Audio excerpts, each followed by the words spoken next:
Welcome to the Toolbox. Let me hit you with a question to start us off today. What's the difference in an impact driver and a drill driver? Today, in simple terms, we're going to dig into it. And as you know, we try to clarify through simplify. Occam would be proud. Will you be proud? While you're here, subscribe so you don't miss anything and let us know what you think. And in the comments below, let me know what you'd love to see explained in the tool world, side-by-side comparisons, product reviews, nerdy, this is why this happens, anything. I'm always up for the challenge and love the process. We're a great community. Let's dive in. What's the difference? So here we have a Bosch impact driver. Bosch is not my favorite. I would far prefer my DeWalt. Overall comfort, lightweightness, and just a little bit better ease of use. But no real complaints about the Bosch. And I want to give you a side-by-side of the same model drill driver and impact driver. So what makes a difference between an impact driver and a drill driver? So let's start with the what, and then we'll show you the how. So the what, and a driver or a drill driver is going to do this. It's going to circulate and it's going to twist whatever bit you have in. And it's going to have a clutch that's going to fail if you have it in driver mode.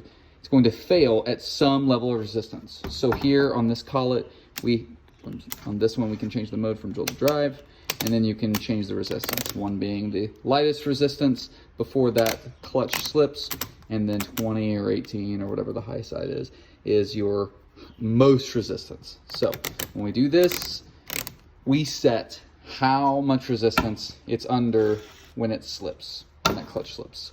An impact driver doesn't just spin. It spins up until it meets resistance, and then it has a hammer feature that is going to use some sort of impact in order to continue that rotation. So it doesn't have a clutch. It's not going to slip. There's no mode, at least on this just pure impact driver. There's no mode that engages a clutch, and actually there's not even a speed control. My DeWalt, one of the things that I love about the DeWalt is that there's a 1, 2, and 3 speed, and so you can keep this from twisting off screw heads if you'll use that lower speed. But let's see them side by side drilling into this SYP or Douglas fir 2x. Okay, so really quickly, let me show you what we call unleashing the ducks. So that's the clutch. I have it set on 1 right now, and you can see how easily the clutch is invoked. If I turn it up to 10, it's gonna spin more before that clutch slips.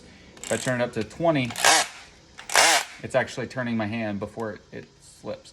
If I turn this from driver mode to drill mode, it doesn't slip. So drill mode is just gonna make it pure drill. That's what you want if you have a drill bit in. But if you have a driver bit like we do here today, you wanna make sure it's in driver mode, and then you make sure that your clutch is set appropriately. Now, it'll be clear if your clutch is set too light because it won't turn the screw and it won't drive it in. But again, the impact driver just does what it does. It drives and it does it impactfully. So it's gonna be a little bit louder, but it's gonna move screws and it does that beautifully. A little note here is you're gonna want to make sure that you use a bit and screws that are rated for impact if you're gonna use an impact driver.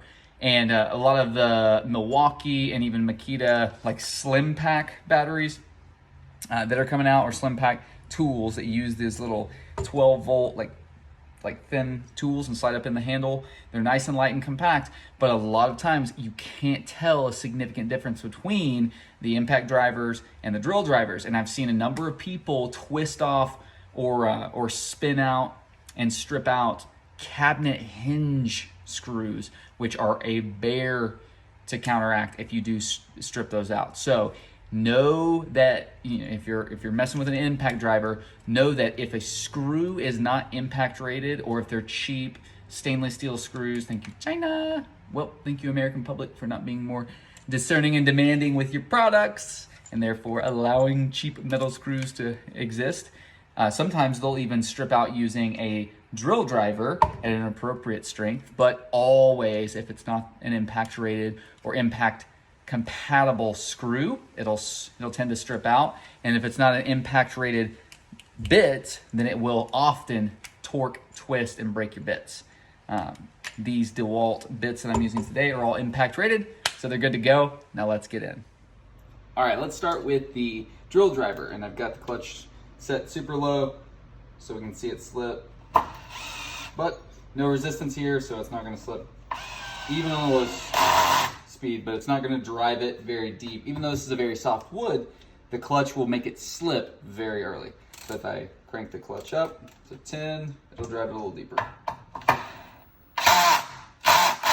And then it's not going to drive it deeper than your clutch setting will let it go.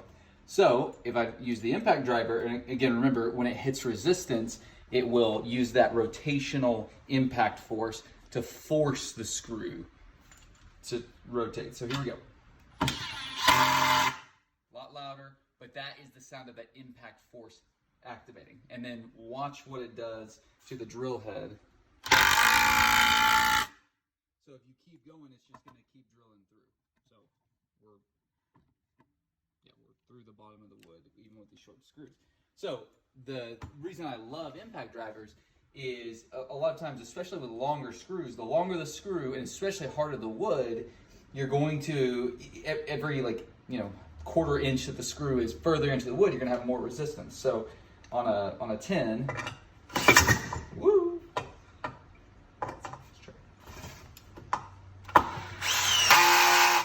All right, so now we're going to have to go up to, let's say 18, let's go just 20 for the max.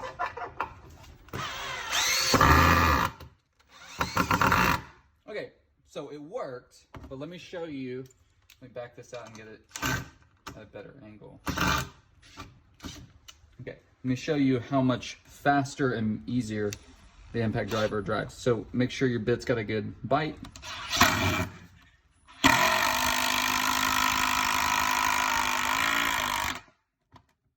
So your impact driver, because of that rotational force, is going to be able to drive things that are going to be a struggle for your just straight up drill driver. And it's because that hammer motion just continues to turn the screw. So it lets your screw do the work.